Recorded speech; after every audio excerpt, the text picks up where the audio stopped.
দেশি মাগুর মাছ, দেশি মাগুর মাছের পোনা। এই সমস্ত দেশি মাগুর মাছ আপনারা আমাদের কাছ থেকে সংগ্রহ করতে পারেন। যে কোনো চাষি ভাই আমাদের সাথে যোগাযোগ করে এই সমস্ত দেশি মাগুর মাছের পোনা আপনি আপনার পুকুরে মিশ্র চাষে বা একক চাষে চাষ করতে পারেন।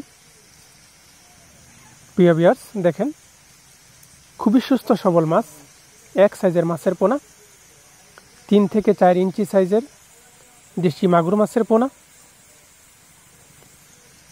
দেশি মাগুর মাছ চাষ করতে আগ্রহীরা আমাদের স্ক্রিনে দেওয়া নাম্বারে বা টাইটেলে দেওয়া নাম্বারে কল করে অর্ডার করতে পারেন।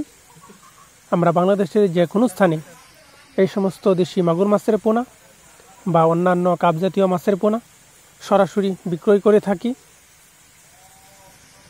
প্রিয় ভিউয়ার্স, দেশি মাগুর মাছ সাধারণত 5 থেকে 6 মাস চাষ করলেই বাজারজাত করা যায়, বাজার উপযোগী হয়। যে কোনো পুকুরে দেশি মাগুর মাছের পোনা চাষ করা যায়। একক চাষে বা মিশ্র চাষে এই মাছের পোনাগুলা খুবই সহজভাবে আপনি চাষ করতে পারেন।